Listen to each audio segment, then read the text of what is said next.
We are back at He Said, She said. and Annie's back. I'm Michael. Hello, I'm Annie. Hello, Annie.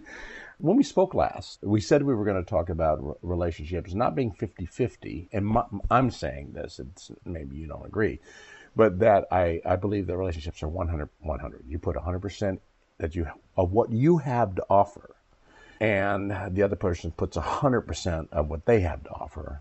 And that makes a perfect relationship if you're in the right relationship. So that brings up two things. One of them, let me explain the 100% thing. If you're a hardworking guy, you get a good job, you work hard for your money, but you're not real social. You're not real. You're not real intellectual. You don't go to the symphony. You don't do cultural things. You give 100% of what you have. You're just a guy. You mean well, you work hard, you provide for your relationship and your family. That's what you have to give. Mm-hmm. And if you're in a relationship with someone who is culturally intellectual, she's educationally stimulated, and they give 100% of what they have to give, you might have nothing in common. Mm-hmm. So you might just be in the wrong relationship, and 100% doesn't work. But 50-50 really doesn't work anyway, because you'll just end up being frustrated, and that's why the divorce rate is better than 50%. Mm-hmm. I mean, do you understand where I'm coming from? Mm-hmm. Okay. First off, I'm going to ask if you think, and there's no right or wrong answer, if you think that giving 100% is just the perfect plan, hands down, no problems, or it gets a person into trouble where somebody's giving and the other person is always just taking? That's a good question. Well, I guess it comes down to the personality, because, I mean, if you're just taking, that doesn't really compromise or make up a good relationship to begin with. Obviously. You don't have the proper skills to have a good social relationship with another person. Right. In my opinion. Right. I agree. So I think I would have to agree with the 100%, because you want to be able to give and receive 100%. And I want to say compromise is somewhere in there too, because, I mean, not everybody is going to always have that 100% of them that jives together with another person. You could be completely compatible with everything except for one thing. Mm-hmm. And you may be the same for the other person too. Mm-hmm. 100% of it, except for that one tiny little thing that you guys compromise on. And hopefully it doesn't grow to a big, humongous fungus. Exactly. Yeah. So I would have to agree with that, because I don't think there should be a 100% giver and a 100% receiver. Definitely not. Because it doesn't work. Yeah, definitely not. And that's the thing. Definitely, it's clear that you can't have a relationship where one person gives everything, the other person takes everything. That's a really unsuccessful relationship, in my opinion. And I'm not judging. I'm just saying that, in my opinion, I think that's really unsuccessful. On the other hand, if you do the giving 50%, and taking 50%, and the other person gives and then takes 50%, your relationship is kind of based on the value of what you give weighted against what you get. So that's where my problem comes in with the 50-50 relationship.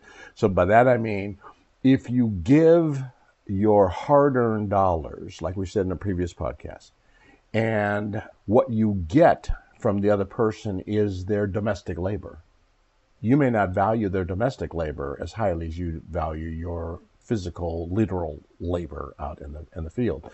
Now your 50-50 relationship is a grounds for resentment, and hence 50% divorce rate. So if you have a relationship, and this is very hard to manage, as we know, relationships are just very hard to manage. If you give 100% of whatever you have to give, and you're partnered with someone who says, wow, the things that you have to give are things that I don't do very well, or I'm not able to give those things, that's great, because that brings a whole lot into our relationship. I'll give 100% of what I have to give, and hopefully it's the things that you don't have strengths at. Mm-hmm. And then we make a good partnership. That's what I'm talking about, 100-100, whether 50-50 or 100% no percent. Right. I think it's all about resentment that festers in a relationship. And then you end up, you end up fighting over little things. And if you find that right person, that's the hard part. Then you're on your way to having a happy and enjoyable, a drama-free relationship. Might be issues, might be one or two things that just don't mesh, but you don't feel so resentful that you don't want to put any effort in that because you resent all the other stuff too. Yeah. If it makes any sense, whatsoever. So to close out that whole resentment and giving and taking relationship, the flip side, a woman who is not getting the things that she usually gets from a guy, and again, this may end up sounding sexist, but I think that there's still a little sexism on this planet. A woman expects to have the support or the contribution of support, not necessarily the entire support of a man, but the contribution of the support. They don't expect and they're more and more stay-at-home dads, they don't expect to go out on a job and come home and the guy's at home doing nothing. They expect possibly that he's giving something at home. But I don't think the world right now is set up, and maybe you do, maybe you disagree. I don't think the world is set up right now for women being in a relationship with a guy who doesn't do anything and flipping the story, the quote, not doing anything that women did in the 50s when they were just homemakers. They called it just homemakers, and that's a lot of work. But a guy being home, being a homemaker or stay-at-home dad, I don't think the world's ready for that because there's so much resentment still. Right. Well, there's still so much of the population, the male population, that still is, 70 cents to the dollar is how much women make 70 cents to their dollar kind of thing. It's still that way as far as that goes. So the man would go out and work and make more money than the woman would. Not to mention they still have this ideal in their mind, as unsexist as our world is trying to turn into. It's trying to. They still have that in their mind that, I've got to do something as a man. I can do this or that. Right. And you almost never see in the labor trade a woman.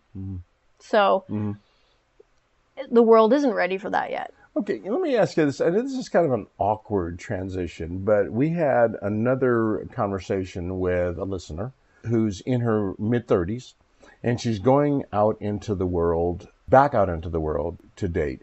And she's discovering the kind of different worlds that are out there. She's really more interested in finding a legitimate relationship with a possible good, next husband. But she runs across a whole lot of just one-night stands, a whole lot of people who are into, and what we talked about in a previous podcast, friends with benefits. Benefits, and play. So the younger dating crowd, let's say in their 20s, the mid-age dating crowd in their 30s and let's say 40s, and then the more mature crowd in their 50s, 60s, and beyond. There's a whole different world for all three of them. Generally, the older crowd doesn't just go out for a bunch of one-night stands. Right. And generally, the younger crowd doesn't look for that mate. They're looking for fun. So what do you think a person in their mid-30s is faced with? And how do you think they deal with it when they're trying to have a more mature relationship, but they're in a world of one-night stands and instant gratification? I think there's a really hard happy medium in that, because if you're online dating, a lot of times people are like, oh, well, I'm on here because I want to get laid, basically. Or I'm on here because I'm hoping that I can find a social connection, but I'm really detached. You know what I mean? So you have those two different categories of people who are online doing that online dating thing, or Tinder, or whatever that is, whatever the dating, apps are out there. And then when you go out, you're like, do I go to a club where most people are drunk and they are looking for one night stands? Or do I go, where do you go at that age, in that age group where you do find the one? So a lot of times we're faced with, how do I connect with the right person, that one?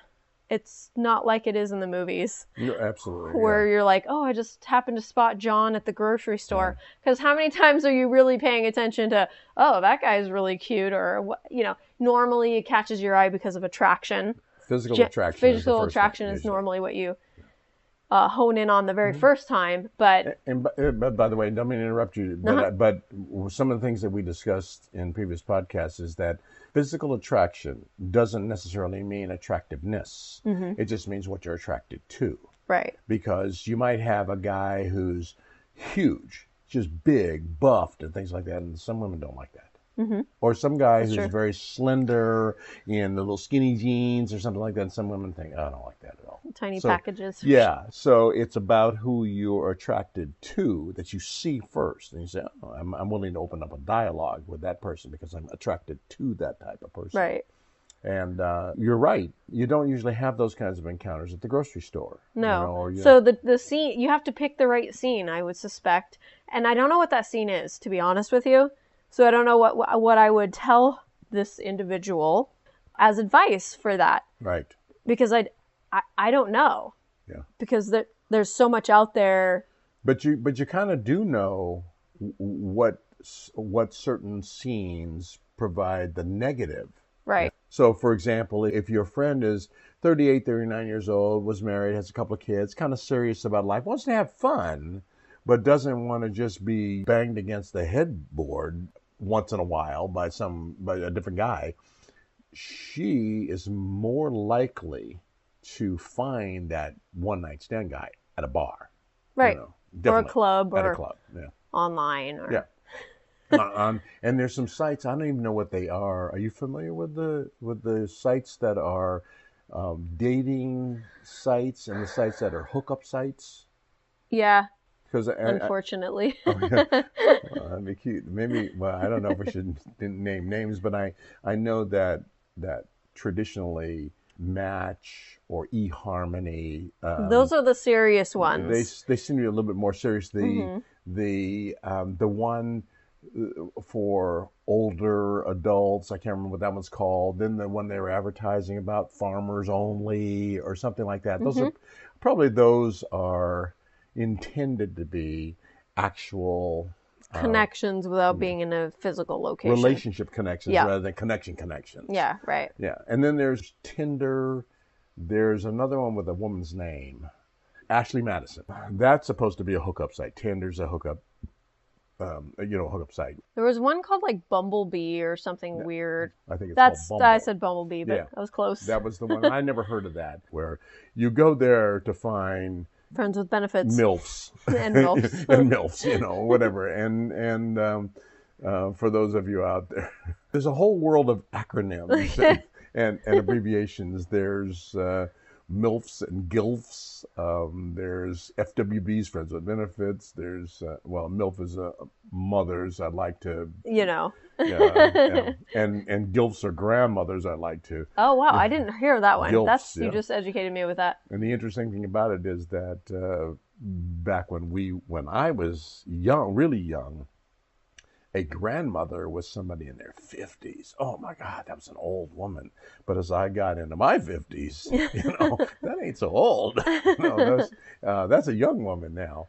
So, but anyway, so people go and they sign up for a site that targets whatever it is they're looking for. So would you recommend, not necessarily personally, but just theoretically, that a dating site is not a bad idea as compared to going to a bar or a club? Let's face it, the world nowadays, you sometimes have to work 2, 3, 4 jobs to make ends meet, especially here in California because it's so expensive. So it's not uncommon for a very legitimate, nice person to go on a dating website to look for somebody of their class or of their, their prepreference. Thank you. I was trying to think of the word. I'm trying to be non-judgmental. Exactly. Of their preference. So, I think that's a start, especially for someone who is running into a wall when they do go out. When they do go to a bar, it's hit or miss. You may find somebody who's of your caliber, or you may not, or you may just get those ones that breathe down your neck and are completely wasted and can't even stand up straight. Right. And then you're like looking for an out for a second you get. So I think it's a start. When we get back, let's talk about other clubs and organizations that people meet and mingle who have particular preferences. sometimes they're a little bit odd preferences. So join us on our next He Said. She Said. All right. Again, I'm Michael. And Annie. Annie, thanks for joining us again. You're welcome. Joining us again.